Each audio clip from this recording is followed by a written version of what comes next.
The mattress was too soft. Feathers, goose down, heavy silk, it felt like drowning. Nora lay stiffly under the canopy, listening to the man beside her breathe.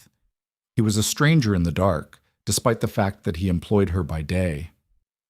The mattress shifted. A heavy arm pinned her waist.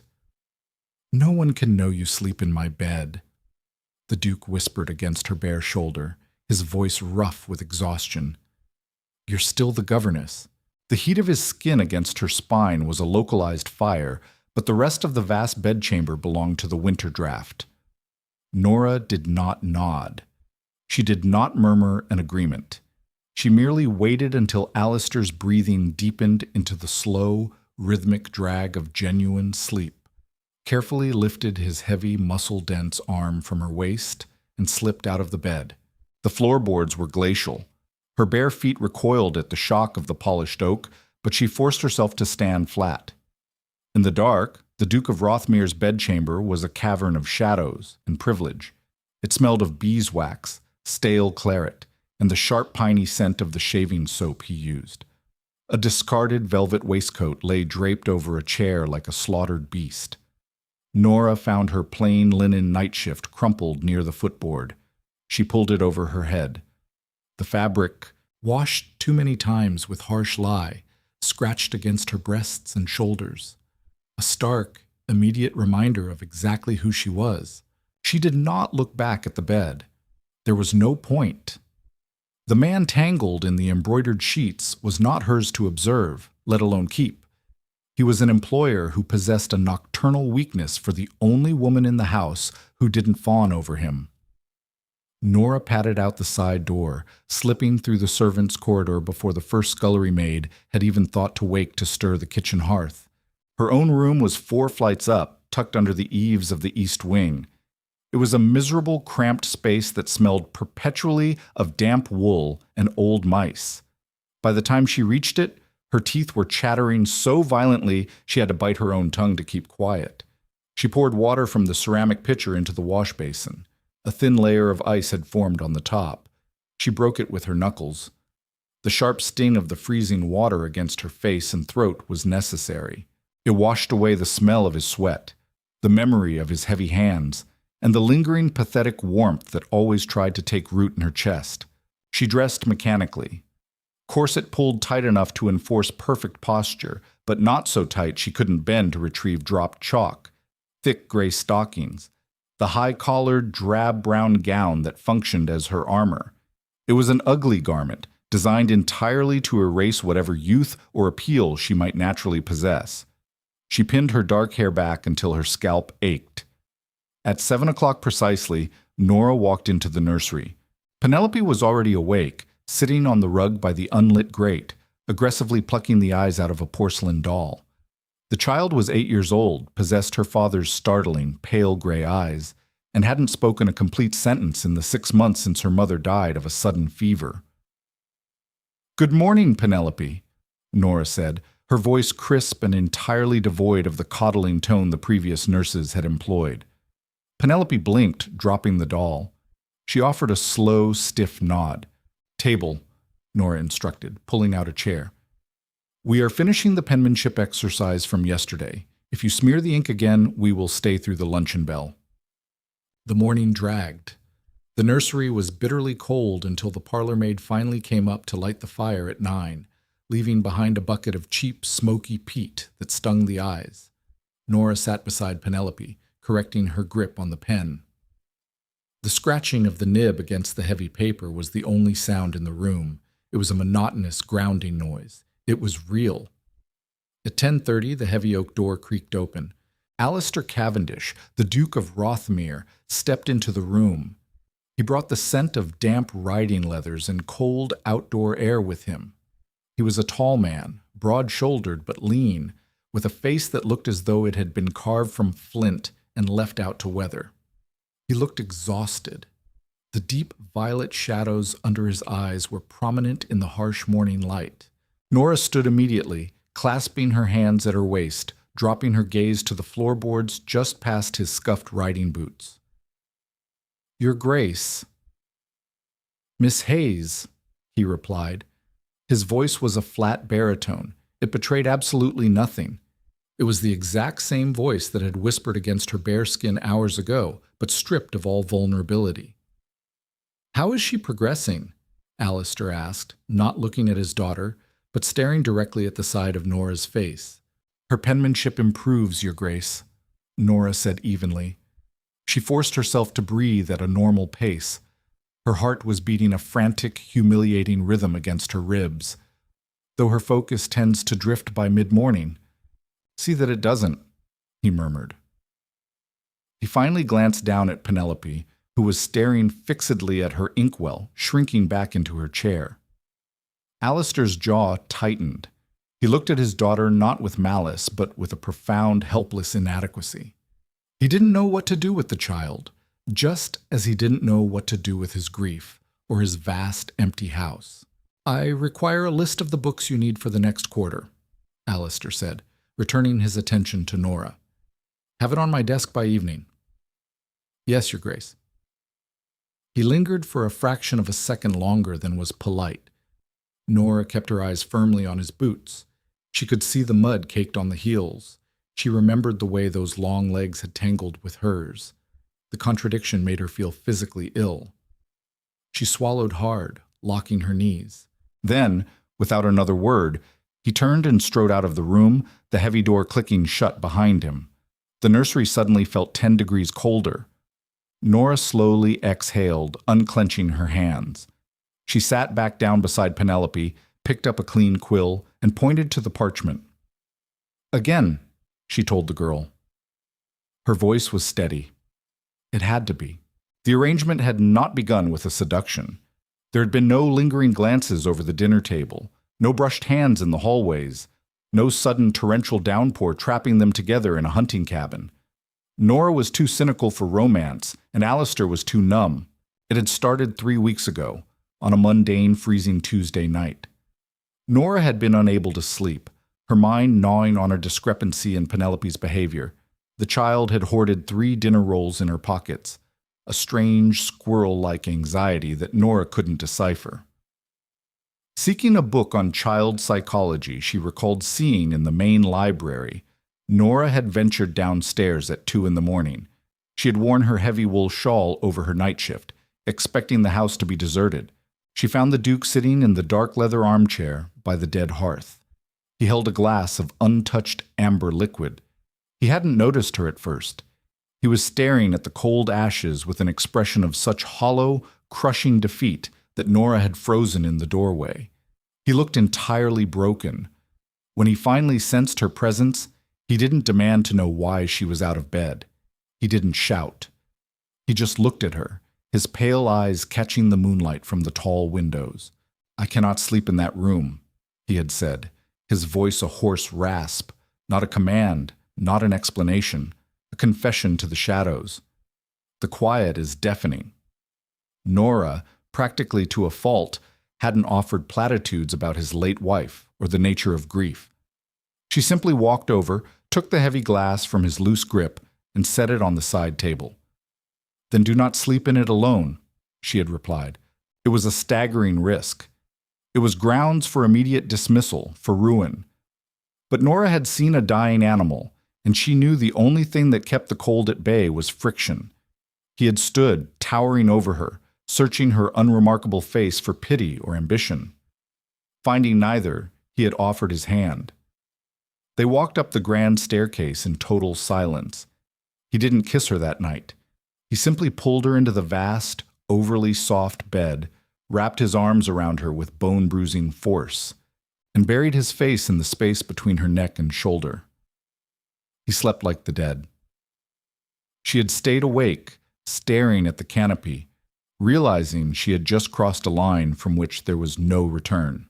Now, 3 weeks later, the physical intimacy had escalated, born of proximity and an unspoken, desperate need to feel alive in a house governed by ghosts. But the rules remained ironclad. They never spoke of it during the day.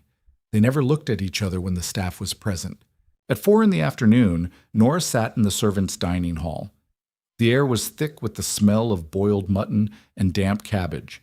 She ate mechanically, keeping her eyes on her plate. while the chatter of the household staff swirled around her. "He's in a foul mood today," muttered Thomas, the head footman, tearing a chunk of bread. "Snapped at me for leaving the Morning Post on the wrong corner of the desk. He's been foul since her ladyship passed," Mrs. Gable, the housekeeper, replied. She sat at the head of the long wooden table, her back rigidly straight. She was a woman comprised entirely of sharp angles and suspicion.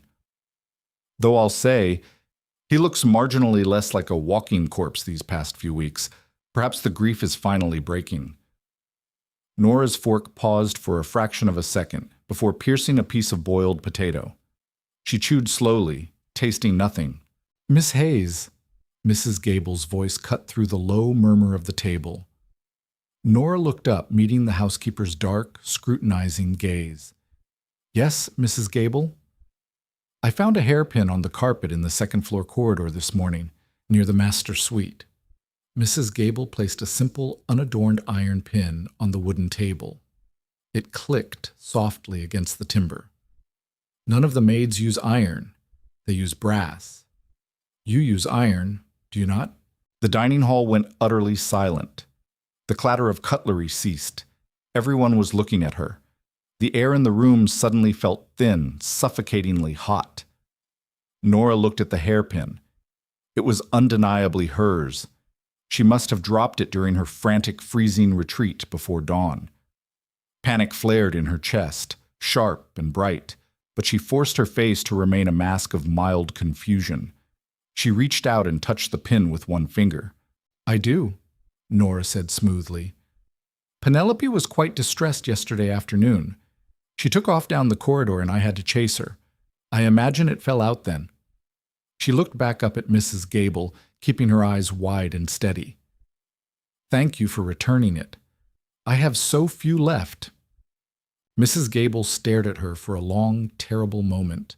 Her eyes narrowed infinitesimally. She didn't believe the lie.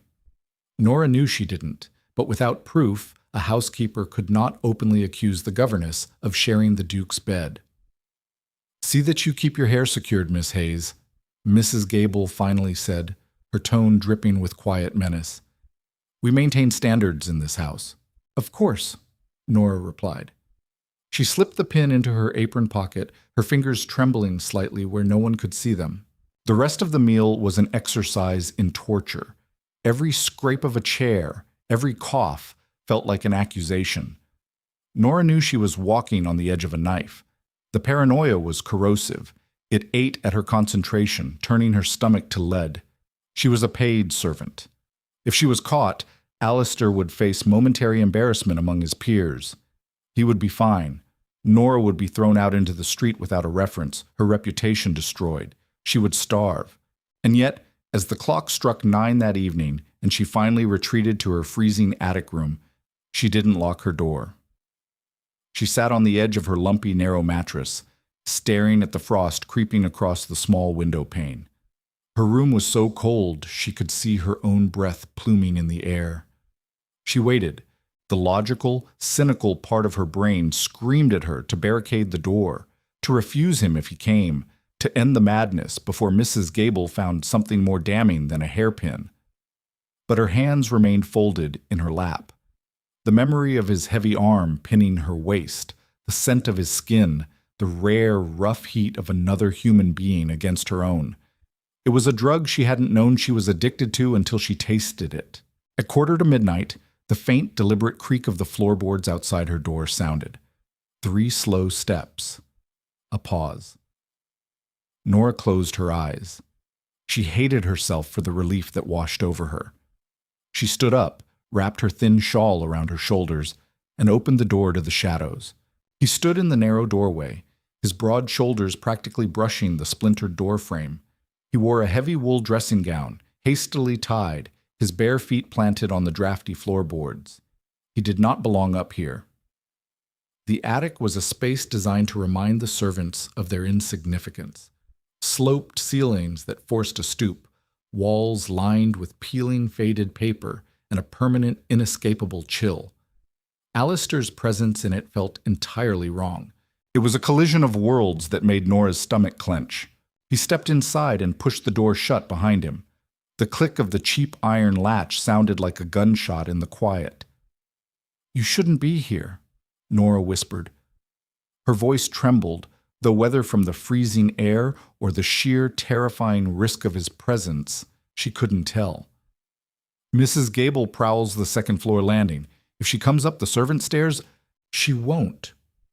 His voice was a low, jagged scrape in the dark. He moved closer. The room was so small, he only had to take 2 strides before he was standing over her. "I checked the corridor. The house is dead." He reached out, his large hands finding her shoulders through the thin, threadbare shawl. His fingers were icy, but the palms were startlingly hot. He pulled her against him. The collision was not gentle. It was fueled by the same hollow, frantic energy that drove a starving man to tear at stale bread. Nora gasped, her hands instinctively coming up to brace against his chest. But the moment she felt the steady, heavy thud of his heart beneath the wool of his gown, her resistance crumbled. She hated herself for it. She hated the immediate, pathetic yielding of her own spine. He walked her backward until her calves hit the edge of the narrow, lumpy mattress. They fell onto it together. The bed frame groaned, a sharp metallic screech of rusted springs that made them both freeze. Alistair went completely still, his weight pressing her down into the horsehair stuffing. They lay in the freezing dark, barely breathing, listening to the silence of the house. A minute passed. No footsteps sounded on the stairs. No doors opened below. Slowly, he exhaled, his breath a warm, damp rush against her collarbone. He didn't speak again. There was no room for words in the dark. He shifted, his movements urgent but tightly constrained by the fear of making another sound. It was an awkward, desperate scramble. His elbow knocked against the wash basin stand, making the ceramic pitcher rattle ominously. He cursed under his breath, a sharp, crude word that no duke would ever utter in a drawing room. He reached behind her head, wedging his broad hand between the flimsy wooden headboard and the plaster wall to muffle the inevitable rhythmic knocking. It wasn't a romance. It was an act of raw, necessary survival. The mattress pricked Nora's bare back through the thin sheet. The air in the room was so cold it burned the back of her throat, but where their skin touched, it was a suffocating, blinding heat. She dug her fingers into the heavy muscles of his back, anchoring herself to him, anchoring him to the earth. He buried his face in the crook of her neck, his breathing ragged, bordering on a sob that he violently suppressed. He was using her to forget, and she was letting him, entirely because she was tired of being invisible. When it was over, the crushing reality of the attic rushed back in. The bed was too narrow for 2 people to lie comfortably. Alistair's legs hung off the edge. The cold began to seep back into their sweat-dampened skin, biting and immediate. He didn't linger. He couldn't. He sat up, running a hand roughly through his dark hair, the shadows hiding his expression. "I will leave the door to the east stairwell unlocked tomorrow night," he murmured, his voice returning to that flat, emotionless baritone. He was already retreating, already rebuilding the walls. "Do not come up the main passage." "Yes, Your Grace," she replied. The title tasted like ash in her mouth. He paused, his hand on the latch. He looked back at her, a shape in the gloom. For a second, Nora thought he might say something else, something human, but he merely opened the door and vanished into the corridor, leaving behind nothing but the faint scent of beeswax and the lingering, humiliating warmth on her sheets. The next morning, the exhaustion sat in Nora's bones like lead. Her head ached behind her eyes as she stood by the nursery window, watching the frost melt sluggishly on the glass. The chalk dust on her fingers felt gritty. "Look." Nora turned. Penelope was standing by the small wooden table, holding up her slate. It was the first time the child had initiated a conversation in weeks. Nora walked over, her posture rigid, pushing down the bone-deep weariness. She looked at the slate. It wasn't a penmanship exercise. It was a crude chalk drawing of a house. But there were no windows. The doors were scribbled over with heavy dark slashes, trapping whatever was inside. It's closed, Penelope whispered. Her pale gray eyes, so agonizingly like her father's, looked up at Nora. Nobody can get out. Nora's chest tightened. She recognized the crushing weight in the child's voice. It was the exact same weight that had driven the Duke to the attic the night before. Grief was rotting the house from the inside out, consuming the father and suffocating the daughter. Nora did not pat the girl's head. She did not offer a soft, useless smile. She took the damp cloth from the edge of the desk, wiped a single clean square through the heavy chalk lines of the door, and handed the slate back. "Then we make a draft," Nora said firmly. "Even closed houses need air, Penelope, or the wood rots." Penelope stared at the clean square of slate for a long time. Slowly, she picked up her piece of chalk. She didn't draw a door, but she carefully traced the outline of the opening. It was a minuscule, fragile victory. Nora sat back down, the ache in her head fading into a dull throb. She had survived another night, and she had survived the morning. That had to be enough. By Thursday afternoon, the illusion of separation began to fracture. The physical toll of the late nights and the unyielding, frigid mornings was compounding, fraying Nora's normally ironclad composure.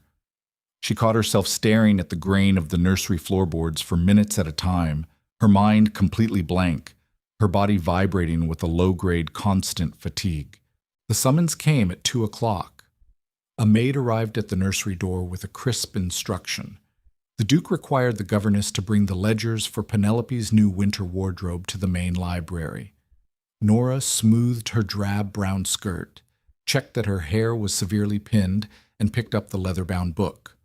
Her heart, predictably, began its heavy, traitorous thumping against her ribs. She hated the physical reaction. She hated the way her body betrayed her intellect. The library was located in the West Wing, a sprawling, magnificent room lined with mahogany shelves and smelling of old paper, rich leather, and expensive cigar smoke. As Nora approached the heavy double doors, she heard voices. A guest. She hesitated, her hand hovering over the brass knob. She should wait. A governess did not interrupt a duke when he was entertaining peers, but the summons had been immediate. Gritting her teeth, she pushed the door open, keeping her gaze appropriately lowered. The heat of the room hit her like a physical blow.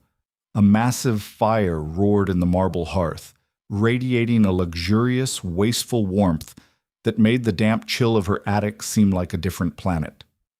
Two men sat in the deep leather armchairs by the fire. Alistair, and an older, thickly built man with a ruddy complexion and an aggressively tailored tweed suit. Lord Townsend, a neighbor who owned the sprawling estate to the south. "Ah," Townsend rumbled, his voice thick with port and self-satisfaction. "The domestic machinery grinds on." "Miss Hayes," Alistair said. His voice was cool, distant, entirely aristocratic. "The ledgers." Nora walked forward.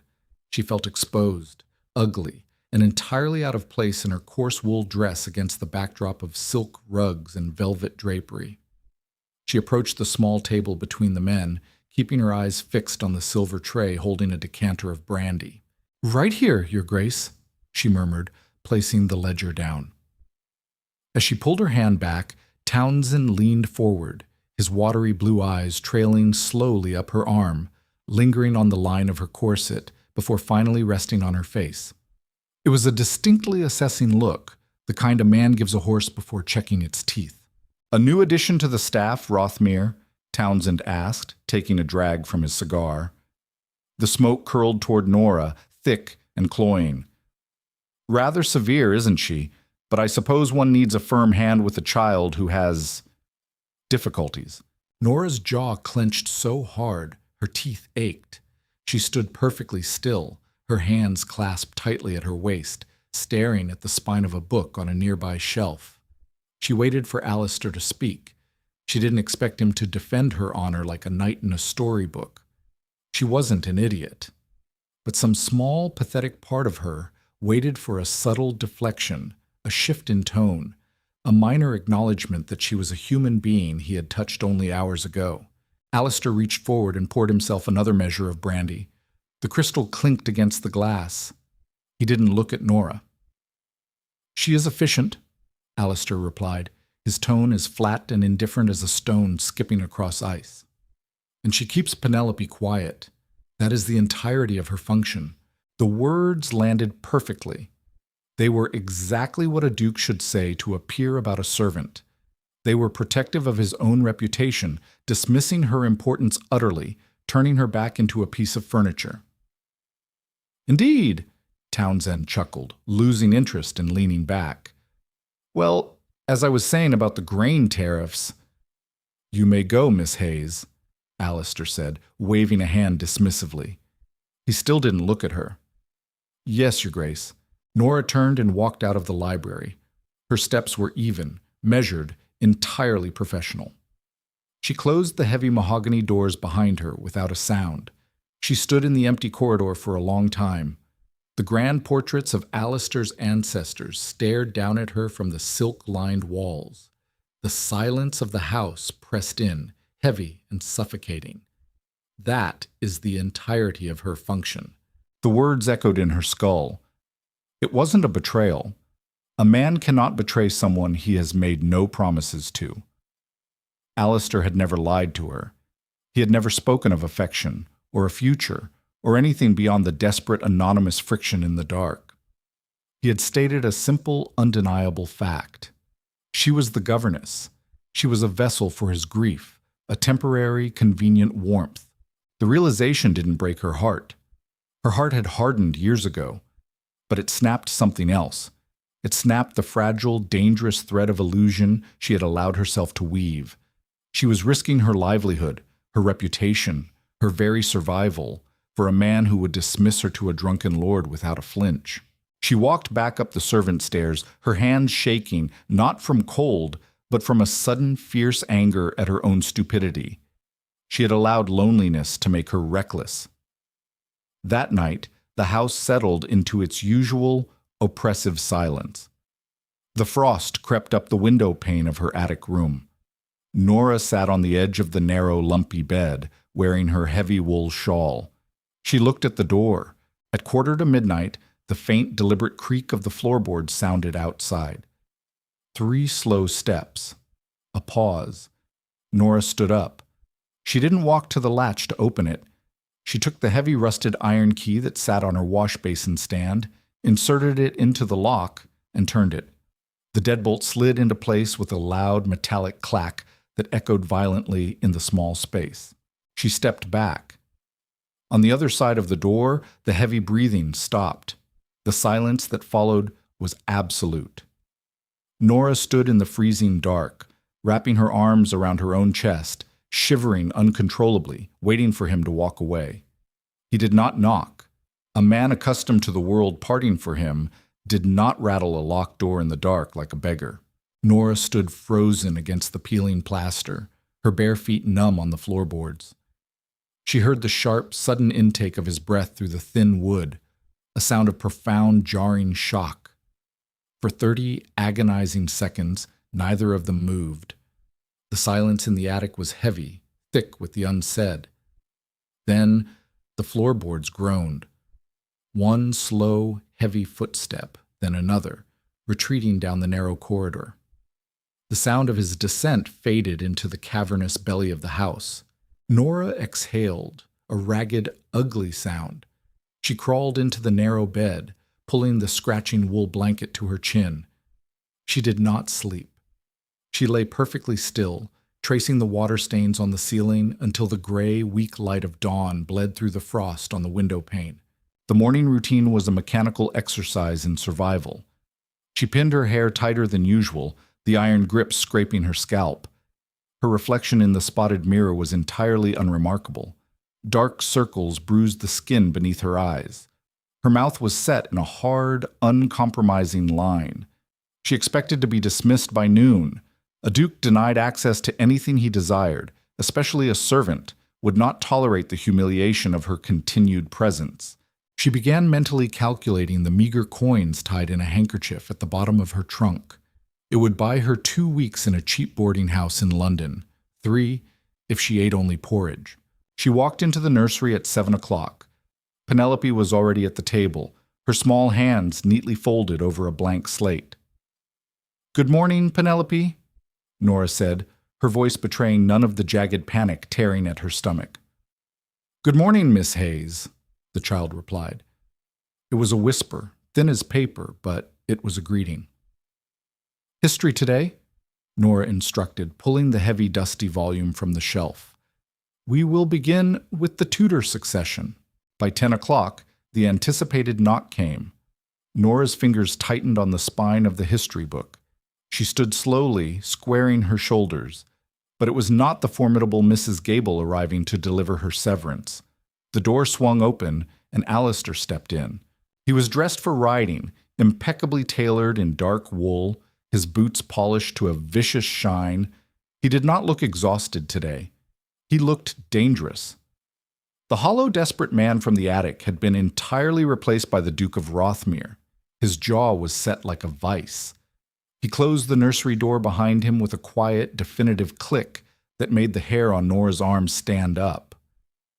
"Your Grace," Nora murmured, dropping her gaze to the floorboards.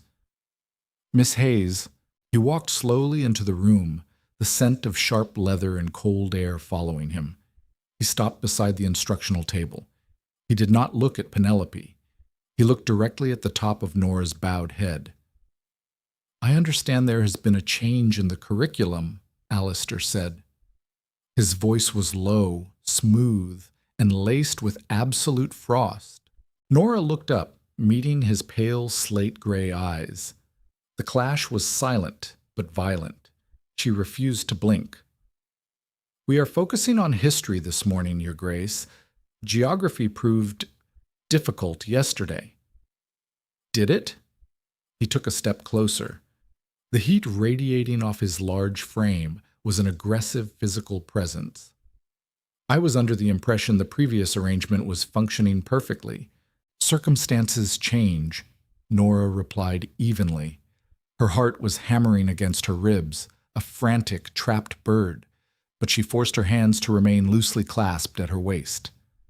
"One must adapt to the reality of the house, Your Grace. Continuing with a flawed method benefits no one." A muscle feathered in Alistair's jaw. He understood exactly what she was saying. He leaned down, placing one large leather-gloved hand flat on the wooden table, right next to Penelope's slate. The child flinched, shrinking back into her chair, her eyes darting nervously between her father and her governess. Alistair noticed the flinch. He froze, his gaze snapping down to his daughter. The anger in his posture dissolved, replaced instantly by a stark, suffocating guilt. He pulled his hand back as if the wood had burned him. "The library ledgers," he said abruptly, his voice stripping itself of the dangerous edge, leaving behind a brittle emptiness. He looked back at Nora. "You made an error in the sum on the final page. You will come to my study at 4 o'clock to correct it." It was an order. It was a test. He was reasserting his authority, dragging her onto his territory in the cold light of day. "I will correct the error here, Your Grace, and send the ledger down with a footman," Nora countered. It was an appalling breach of protocol. A servant did not dictate terms to a master. Alistair stared at her. The silence stretched, thin and humming with tension. He was a man who could ruin her with a single word to his steward. Nora braced herself for the dismissal, her spine rigid against the drafty air of the room. Instead of shouting, Alistair gave a sharp, incredulous huff of breath that was almost a laugh, though entirely devoid of humor. He looked at her not with aristocratic disdain, but with a frustrated, feral intensity. 4 o'clock, Miss Hayes," he repeated softly. He turned on his heel and strode out of the nursery. The door shut firmly behind him. Nora slowly exhaled, her knees trembling slightly beneath her heavy wool skirt.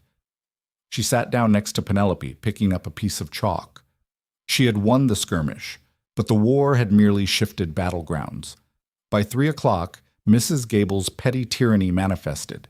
The housekeeper intercepted Nora in the second-floor corridor, her face a mask of pinched disapproval. "Miss Hayes," Since you seem to have an excess of idle time between the child's lessons, you will inventory the linens in the West Wing stores. Today, the maids are occupied. The West Wing stores were located at the far end of the corridor, directly adjacent to the master suite. It was a calculated, vicious assignment. Mrs. Gable was waiting to see if Nora would invent an excuse to avoid the area, or worse, if she would linger near the Duke's quarters. "Of course, Mrs. Gable," Nora replied, keeping her expression bland. She took the ring of heavy brass keys from the housekeeper's hand. The metal was cold. The linen closet was not a closet. It was a long, windowless room lined from floor to ceiling with deep oak shelves. It smelled overpoweringly of dried lavender, starch, and old dust. Nora lit a single oil lamp and set to work. She dragged a heavy wooden stool to the far corner, counting the thick, embroidered winter quilts. The work was mindless, physical, and a welcome distraction from the looming dread of 4 o'clock. At 3:45, the heavy door of the linen room clicked shut. Nora spun around, nearly knocking the oil lamp off the shelf. Alistair stood just inside the room. He had discarded his riding coat and wore only a crisp white shirt, the collar unbuttoned, and a dark waistcoat. The sheer size of him made the cramped room feel suddenly claustrophobic. He leaned back against the heavy wooden door, deliberately turning the iron key in the lock behind his back. The clack echoed loudly in the confined space. "You did not come to the study," he said. The flat baritone was gone. His voice was rough, unpolished.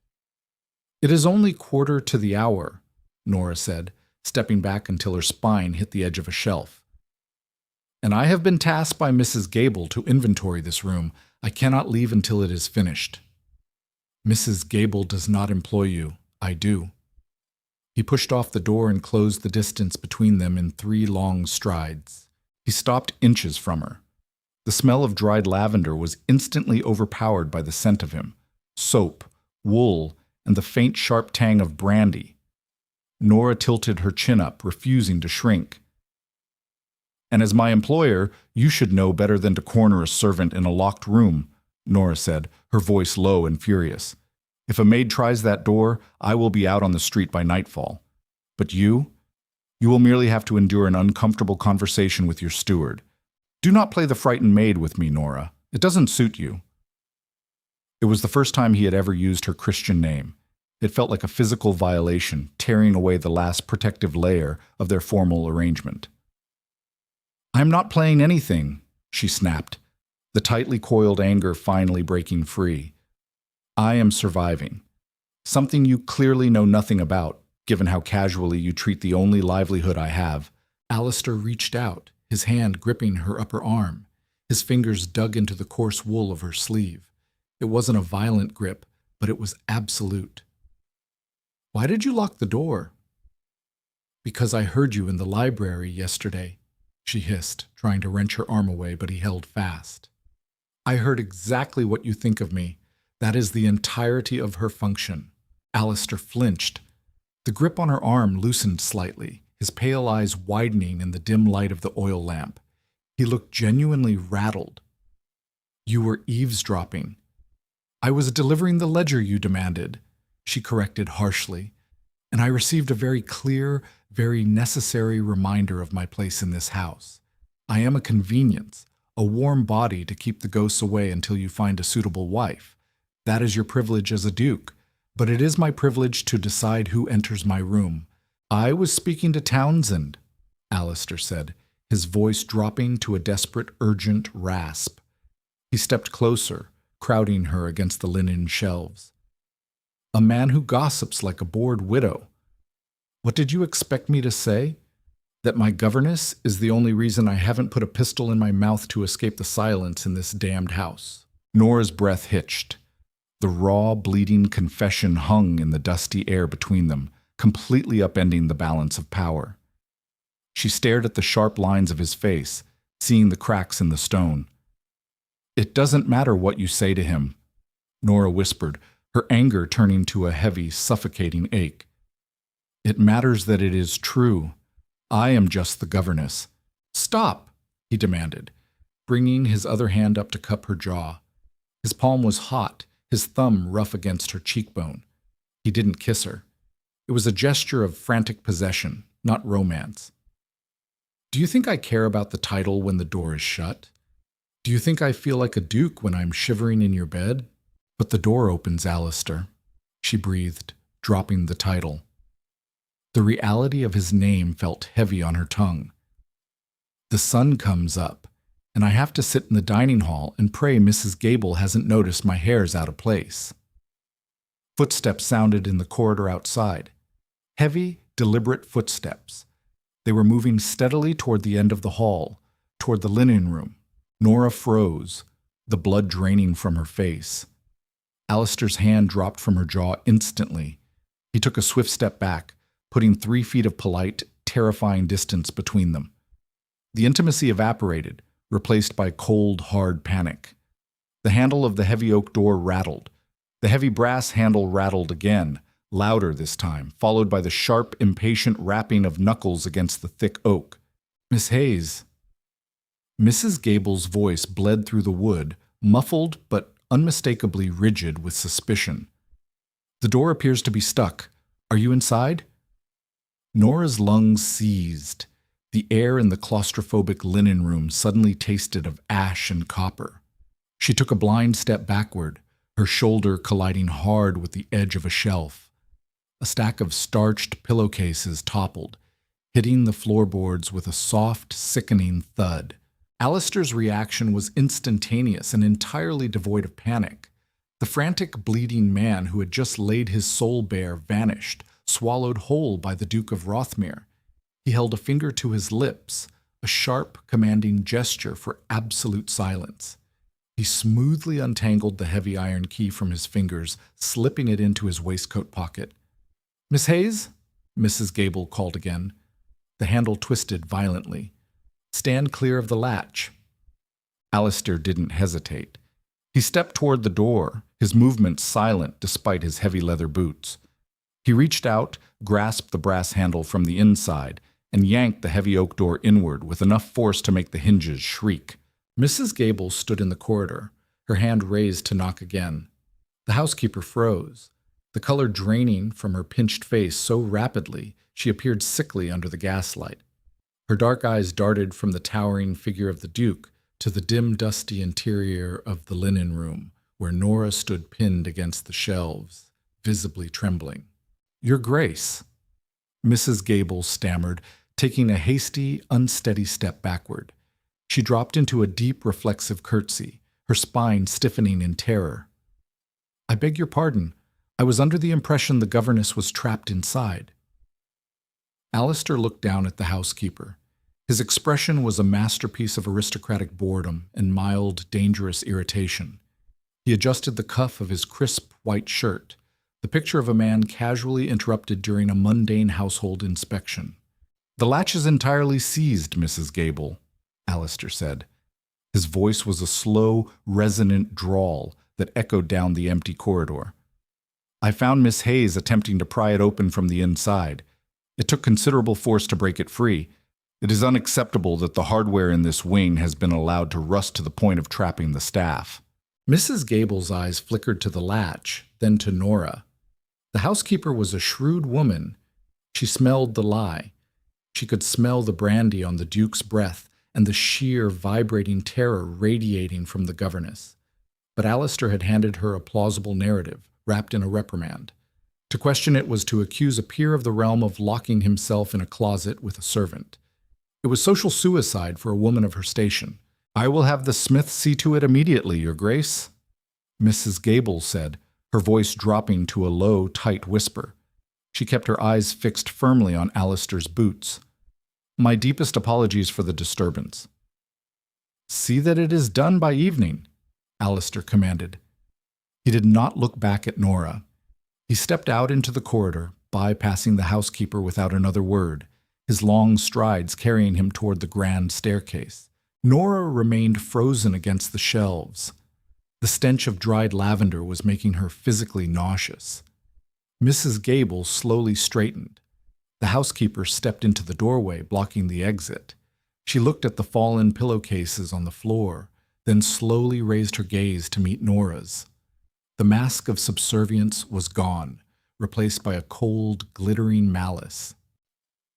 "Pick those up, Miss Hayes," Mrs. Gable hissed, her voice barely louder than a breath. "And ensure you wash your hands before you touch them again. The filth on them is palpable." Nora's jaw ached from clenching it. She did not argue. She did not defend herself. She dropped to her knees on the dusty floorboards, her coarse wool skirt pooling around her, and began gathering the pristine white linen. Her hands shook so violently she could barely fold the fabric. She was acutely aware of Mrs. Gable watching her, analyzing the flush on her neck, the frantic pulse beating at her throat. When Nora finally emerged from the room, Mrs. Gable stepped aside, offering a smile that did not reach her eyes. A seized latch. How very fortunate His Grace was passing by. Nora walked away without a word. She kept her spine perfectly straight until she reached the servants' stairwell.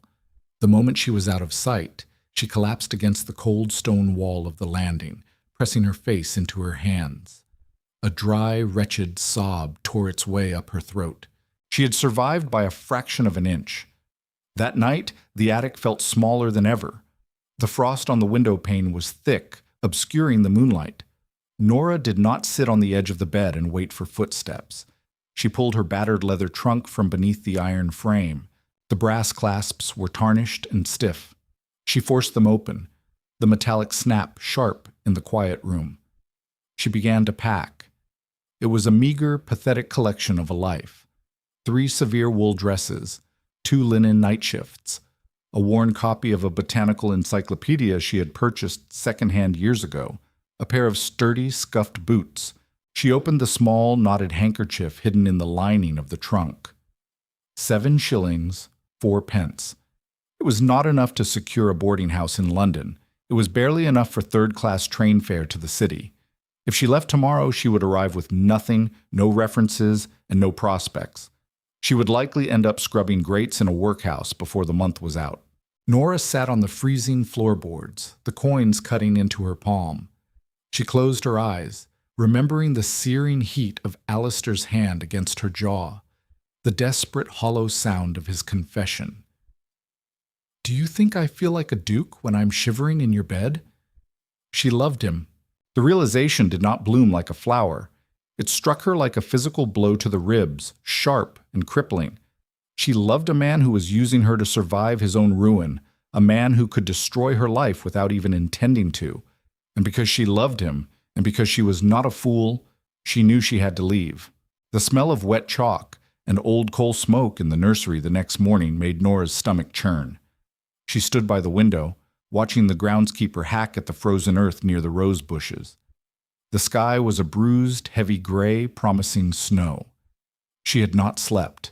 Her eyes burned, her skin feeling paper-thin and fragile.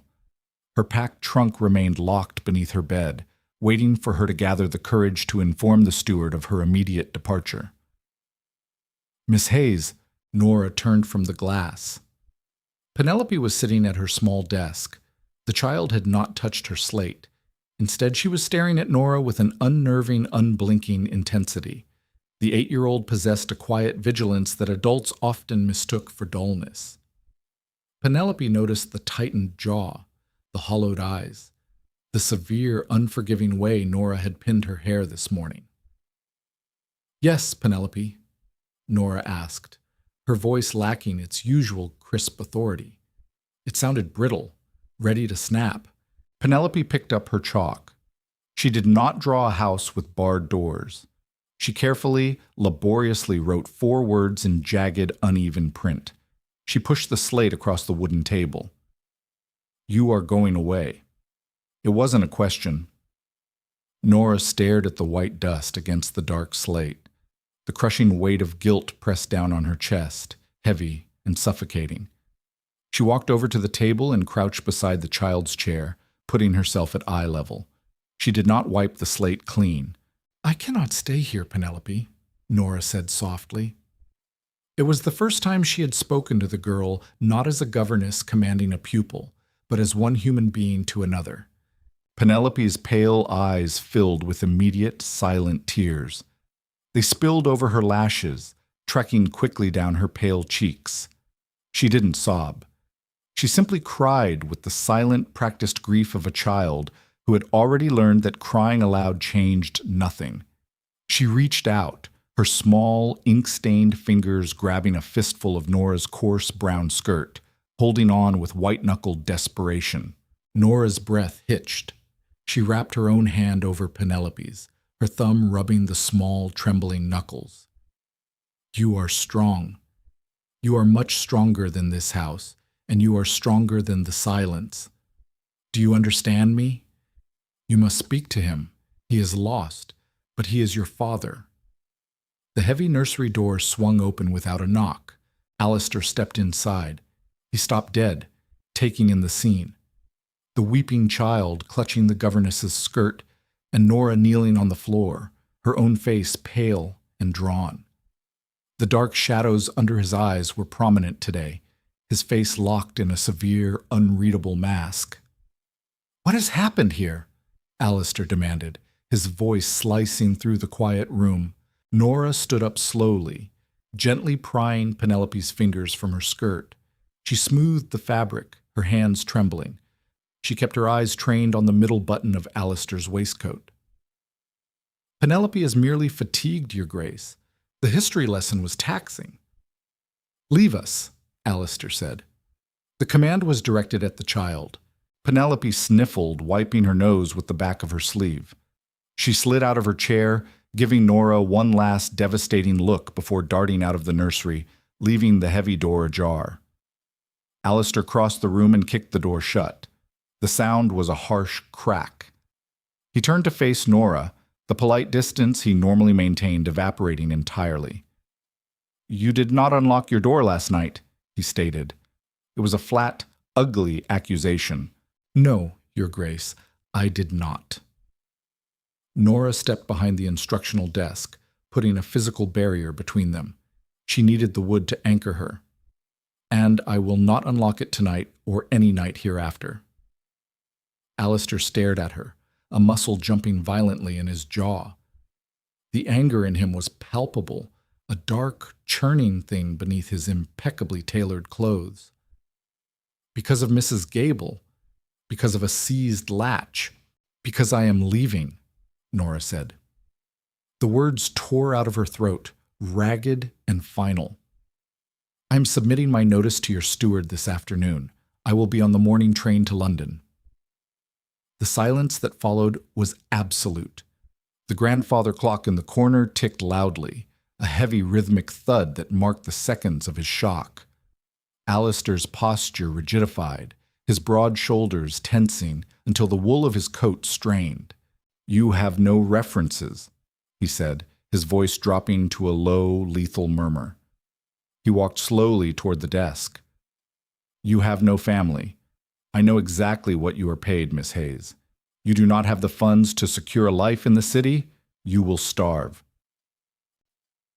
"Then I will starve," Nora countered, lifting her chin. Her eyes blazed with a fierce, desperate pride. "I prefer starvation to the terror of waiting for Mrs. Gable to find a misplaced hairpin or a dusty footprint, and having my reputation destroyed while you offer plausible excuses and walk away." Alistair slammed both hands down on the desktop. The inkwell rattled ominously. He leaned over the wood, his face inches from hers. He smelled of cold air and bitter coffee. "I protected you yesterday," he hissed, his eyes feral, stripping away the Duke, leaving only the starving man. "You protected yourself," Nora shouted back, the volume of her own voice shocking her. She didn't care who heard. "You protected your title. If she had opened that door, you would have faced an uncomfortable afternoon with your peers. I would have been thrown out into the snow with nothing. Do not dare call that protection." Alistair flinched as if she had struck him. He slowly pushed himself off the desk, his hands dragging through his dark hair, a gesture of complete, uncharacteristic defeat. He turned his back to her, staring blankly at the wall map of the British Empire. "I cannot let you go," he said. The anger was gone, replaced by a bleak, hollow despair. "The house. The silence will kill me, Nora. It is already killing Penelope. I cannot cure your grief, Alistair, she whispered, her anger dissolving into that same heavy, suffocating ache.